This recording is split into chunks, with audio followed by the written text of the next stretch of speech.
नमस्कार मित्रांनो. आपल्या भारतीय संस्कृतीत वर्षभर खूप सण, व्रत आणि धार्मिक सोहळे असतात. गणपती उत्सव, नवरात्र, दिवाळी, होळी, मकर संक्रांत अशा सगळ्या सणांनी संपूर्ण समाजाला आनंद आणि उत्साह मिळतो आणि सगळ्यांना एकत्रित आणतो. पण या सगळ्या सणांमध्ये एक वेगळा काळ असतो जो वेगळा मानला जातो. तो म्हणजे पितृपक्ष. पितृपक्ष हा 16 दिवसांचा काळ असतो, जो भाद्रपद पौर्णिमेने सुरू होतो आणि अश्विन महिन्याच्या शेवटपर्यंत चालतो. यालाही श्राद्ध पक्ष किंवा महालय पक्ष असं म्हणतात. या काळात आपण आपल्या पूर्वजांना आठवतो, त्यांना तर्पण अर्पण करतो आणि श्राद्धही करतो, विधी करतो. हा काळ आपल्या पूर्वजांना समर्पित असल्यानं त्याला खास महत्त्व आहे.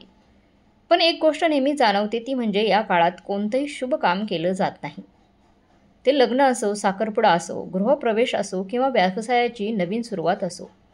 मग प्रश्न राहतो की पितृपक्षात शुभ काम का टाळलं जातं? चला तर मग या प्रश्नाचं उत्तर जाणून घेऊया या व्हिडिओच्या माध्यमातून. पितृपक्षाची कथा महाभारत काळातली आहे. महाभारतात सांगितलेली कर्णाची कथा आपण सगळ्यांनी ऐकली आहे. कर्ण हा सूर्यपुत्र होता आणि त्याने आयुष्यभर दानधर्म केलं.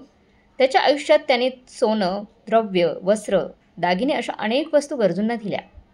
पण एक गोष्ट तो विसरला, ती म्हणजे अन्नदान. कर्णाने कधी गरिबांना अन्न दिलं नाही. त्यामुळे जेव्हा तो पृथ्वीवरून पितृलोकात गेला तेव्हा त्याला सोनं, चांदीचे पर्वत मिळाले, पण खायला काहीच मिळालं नाही. म्हणून त्याने यमराजांना विचारलं, मला अन्न का मिळत नाही? यमराजांनी सांगितलं, तू पृथ्वीवर असताना कधीच अन्नदान केलं नाहीस. मग कर्णाने प्रार्थना केली, मला पृथ्वीवर परत पाठवा, त्याने जेणेकरून मी माझ्या पूर्वजांच्या आठवणीसाठी अन्नदान करू शकेन. यमराजांनी त्याला 15 दिवस पृथ्वीवर पाठवलं आणि त्या काळात कर्णाने आपल्या पूर्वजांच्या आठवणीसाठी अन्नदान केलं. तेव्हापासून हा काळ पितृपक्ष म्हणून साजरा केला जातो. या कथेतून आपल्याला अन्नदानाचं महत्त्व समजतं आणि पितृपक्ष हा पूर्वजांना अन्न पाणी अर्पण करण्याचा काळ आहे हे कळतं. त्यामुळे या काळात सगळं लक्ष पूर्वजांच्या श्राद्ध, तर्पण आणि दानधर्मावर असतं. जर आपण या काळात लग्न किंवा इतर उत्सव केले तर लक्ष विस्कळीत होतं आणि त्यामुळे पूर्वजांच्या श्राद्धाला कमी महत्त्व मिळतं.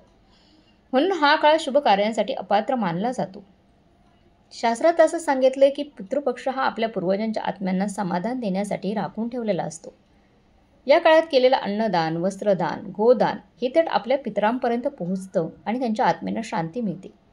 त्यामुळे या दिवसात आनंदाचे कार्यक्रम जसे की लग्न, साखरपुडा वगैरे टाळले जातात, कारण हा काळ फक्त पूर्वजांसाठी आहे. त्यामुळे वैज्ञानिकही कारण आहे. भाद्रपद पौर्णिमेपासून ते अश्विनच्या अमावस्येपर्यंतचा काळ पावसाळ्याच्या शेवटच्या टप्प्याशी आणि हिवाळ्याच्या सुरुवातीशी जुळतो. या काळात वातावरण ओलसर आणि हवामान बदलणारं असतं. त्यामुळे अशा वेळी मोठ्या प्रमाणात सोहळा केल्यास रोगराई पसरू शकते. मग पूर्वजांनी हा काळ आपल्या पूर्वजांच्या आठवणीसाठी आणि स्वतःसाठी संयम राखण्यासाठी ठेवला. लोकमान्य टिळकांनी आपल्या लेखामध्ये म्हटलंय की पितृपक्ष हा आत्मिक उन्नतीसाठी खूप महत्त्वाचा काळ आहे. या काळात आपण आपल्या पितर आणि पूर्वजांच्या आठवणीत श्राद्ध करतो, पूर्वजांकडे कृतज्ञता दाखवतो. पण जर आपण हा काळ फक्त आनंद आयुष्यात घालवला तर आपल्याला त्यांच्या आशीर्वादाचा फायदा होत नाही. म्हणूनच या काळात शुभ कार्य टाळायला हवं असं म्हणतात. पितृपक्षाला महालय असेही म्हणतात, कारण महालय अमावस्या हा पितृपक्षाचा शेवटचा दिवस असतो.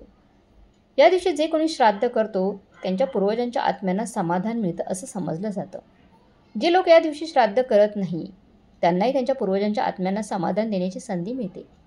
आपल्या घरी जेव्हा श्राद्धविधी केला जातो तेव्हा ब्राह्मणांना जेवण देणं, पक्ष्यांना धान्य खाण्यास देणं आणि गाईला गवत घालणं याला खूप महत्त्व दिलं जातं. कारण असं मानलं जाते की आपल्या पूर्वजांच्या आत्म्यांना यामुळे समाधान मिळतं. आता असे प्रश्न पडतो की पितृपक्ष हा अशुभ आहे की शुभ? खरं तर पितृपक्ष हा काहीही अशुभ नसून शुभच आहे. हा काळ अतिशय पवित्र आणि महत्त्वाचा आहे, पण तो फक्त आपल्या पूर्वजांच्या आठवणीसाठी आहे. त्यामुळे या दिवसात किंवा शुभकामना किंवा काम केले तर ते अपूर्णच राहतं किंवा त्याचा अगदी परिणाम मिळत नाही. म्हणून आपल्या पूर्वजांनी हा काळ फक्त श्राद्धासाठीच ठेवला आहे. शास्त्रानुसार पितृपक्ष हा आत्मा पृथ्वीवर येण्याचा काळ असतो. यावेळी आपल्या पूर्वजांच्या आत्मा आपल्याकडे येतात आणि आपल्या श्राद्ध तर्पणाची वाट पाहतात. जर आपण या काळात श्राद्ध न करता दुसऱ्यात गुंतलो तर त्यांना निराशा होते. त्यामुळे आपल्याला त्यांच्या आशीर्वादाचा लाभ मिळावा हे लक्षात घ्यायला हवं. लाभ होत नाही म्हणून या दिवसात फक्त पितरांच्या कार्याला महत्त्व दिलं जातं. पितृपक्षात काही गोष्टी कडकपणे पाळाव्या लागतात. या काळात मांसाहार, मद्यपान, उधळपट्टी, भांडण टाळायला हवं. जितकं शक्य असेल तितकं अन्नदान, पाणीदान, वस्त्रदान करणं गरजेचं आहे, कारण हे दान थेट पितरांपर्यंत पोहोचतं. पितृपक्षाचा आणखी एक मोठा अर्थ म्हणजे मानसिक शांती. जेव्हा आपण आपल्या पूर्वजांना आठवतो, श्राद्ध करतो, त्यांचं नाव घेतो, प्रार्थना करतो, तेव्हा मनात कृतज्ञतेची भावना जागते आणि ती आपलं अंतःकरण हलकं करते. म्हणून पितृपक्ष हा आध्यात्मिक प्रगतीसाठी एकदम योग्य वेळ मानला जातो. आजच्या या आधुनिक युगात बऱ्याच जणांना वाटतं की हे सगळं जुनाट विचारांचे आहेत, पण आपण नेहमी पाहतो की आपल्या संस्कृतीमधल्या प्रत्येक गोष्टीमध्ये काहीतरी कारण असतं. पितृपक्ष फक्त धार्मिक परंपरा नाही, तो आपल्या जीवनाचा शिस्त, संयम आणि कृतज्ञता शिकवणारा काळ आहे. मित्रांनो, त्यामुळेच पितृपक्ष हा अशुभ नसून फारच पवित्र असतो. हा वेळ फक्त शुभ कामासाठी नाही, तर तो आपल्या पूर्वजांसाठी राखून ठेवलेला आहे. जर आपण या काळात पूर्वजांना स्मरलं, तसंच श्राद्ध केलं, अन्नदान केलं, तर आपल्याला त्याचा आशीर्वाद नक्कीच मिळतो. त्यांच्याच आयुष्यात पूर्वजांचा आशीर्वाद असतो. त्यांचं आयुष्य कधीच कठीण जात नाही. म्हणूनच आज आपण पितृपक्ष का शुभ आहे हे समजून घेतलं. खरं तर तो अशुभ नाही, तर आत्म्यांच्या उन्नतीसाठी आणि पूर्वजांच्या कृतज्ञता व्यक्त करण्याचा काळ आहे. तर मित्रांनो, ही माहितीपूर्ण असणारा व्हिडिओ तुम्हाला कसा वाटला? तुम्हाला याबाबत माहीत होतं का? कमेंट करून नक्की कळवा. आणि अशीच माहितीपूर्ण व्हिडिओ पाहण्यासाठी, व्रतवैकल्य आणि सणासुदीची माहिती मिळवण्यासाठी आपल्या चॅनलला सबस्क्राईब नक्की करा. भेटूया पुढच्या व्हिडिओत.